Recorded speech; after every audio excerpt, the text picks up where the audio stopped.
I'm Kelly with the SuburbanSoapbox.com, and today we are going to make a from-scratch Bloody Mary mix.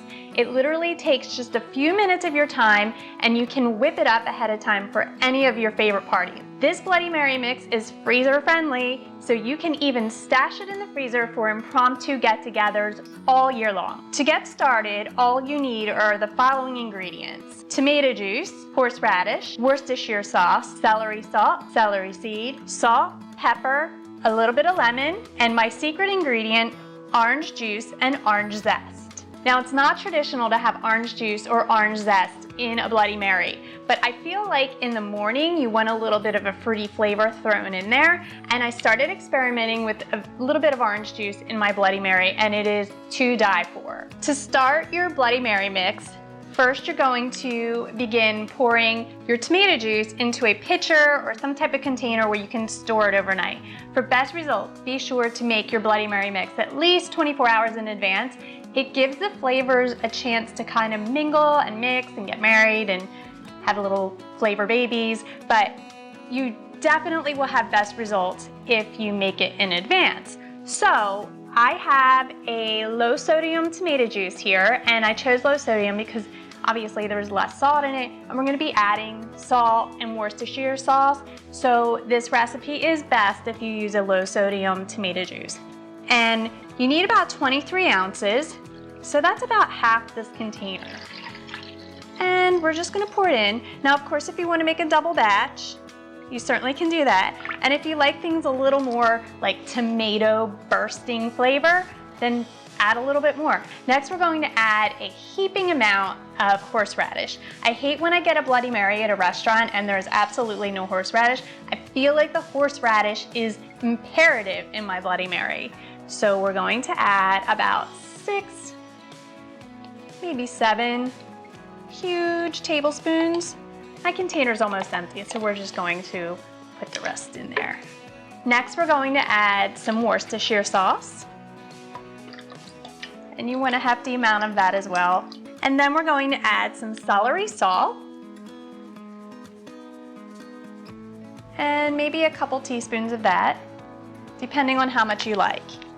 Again, this is to your taste, so definitely test things out and see what you like. Some celery seed, a bit of salt,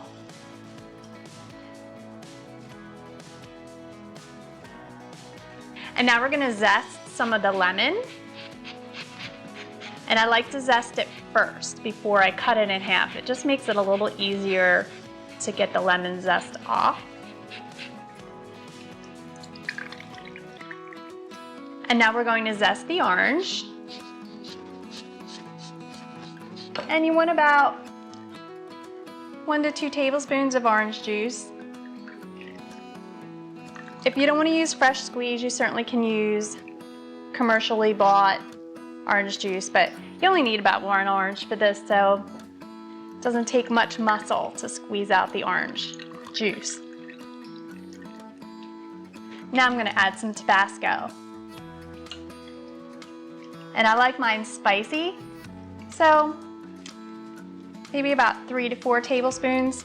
You can make it extra spicy, you can make it less spicy. Sometimes I make it less spicy and then I just serve a Bloody Mary bar with some Tabasco on the side, and people can add it if they like. And then lots of freshly cracked black pepper.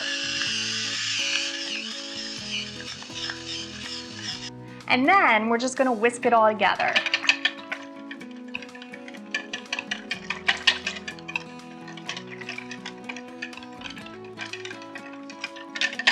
And it smells amazing. And that's it. That's all it takes to make your super simple homemade Bloody Mary mix from scratch.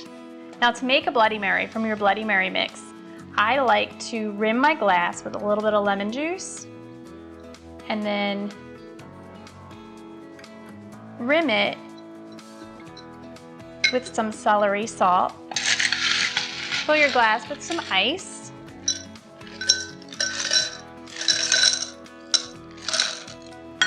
Pour in your Bloody Mary mix.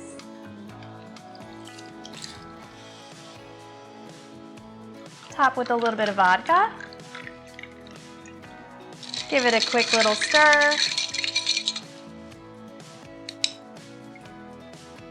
Lemon slice and your celery. Cheers. How simple is that?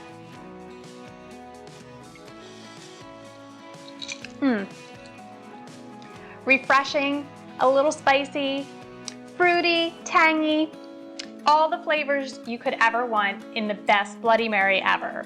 For more recipes and easy kitchen tips, visit thesuburbansoapbox.com. And if you liked this video, please be sure to share it. Cheers!